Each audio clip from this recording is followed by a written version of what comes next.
I want you to train 60 seconds per minute, 60 minutes per hour, 24 hours a day, 365 days a year. There is no rest muscle. Overtraining is a myth. You can sleep when you're dead. Good evening, fellow Toastmasters and most welcome guests.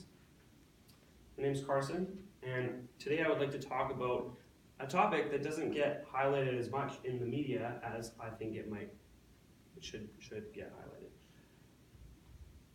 For most people, adding some physical activity to their day will increase their quality of life.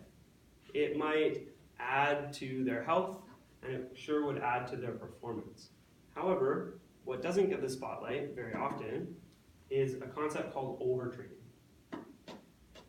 Now, you would have to train a lot to get to this point, but I can tell you from personal experience that last year, at this time, I was overtrained. Tonight, I would like to inform you about it. I will give you a good idea of why it happens, an idea of what it looks like for each person, and some ideas of how to prevent it. I would like to jump right in with an analogy. You can imagine that each person is a container full of liquid. The liquid in this container represents stress, the stresses of life. I'll show you. I've drawn a diagram of this container.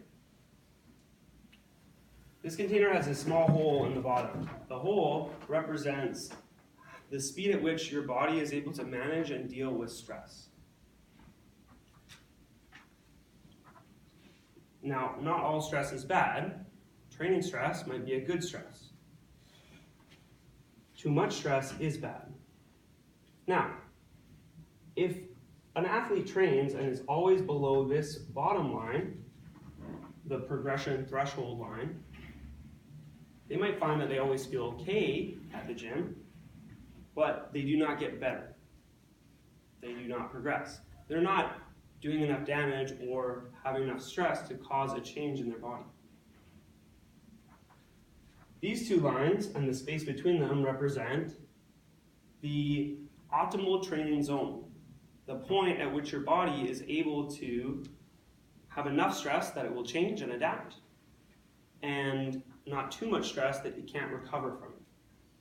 This top line represents your threshold for recovery. You should never pass this line with the liquid that's filling this container, because you would not be able to recover fast enough to deal with that stress. Now, we have to remember that unless you live at home with your parents and all you have to worry about is lifting weights and running, you would have a lot less stress in your day-to-day life than you would if you were a normal person who has work stress and school stress and abusive girlfriend / whiny boyfriend stress. Congratulations, you just had a baby and the container overflows. This is how overtraining might happen to an athlete. Now, what does it look like for each person? What does it look like on a more personal level? Well, when we do a blood test for an athlete before and after a hardcore training program, we can see that they have a different concentration of various hormones in their blood. For example, cortisol, the stress hormone, and epinephrine, fight or flight hormone, norepinephrine, the reducing the fight or flight hormones. These hormones may be good for you if you're about to lift a really heavy weight off the ground, or if you're going to do a maximal sprint, or if you're going to fight off a bear, but they're not good for long-term body health. They're going to cause various problems, and the main one that I'm going to talk about is your ability to recover via immune response. They decrease your immune system. So that leads me into the 7 signs and symptoms of overtraining. You might find that your body is falling apart. So you have many chronic ailments. Your ankle hurts, then your elbow hurts, then your shoulder hurts, and you cannot recover from the training that you're doing. Chronic mild illness. If you're constantly telling people that you're just getting over a cold or you are just getting a cold, you might be experiencing a decreased immune response due to a high level of cortisol in your blood.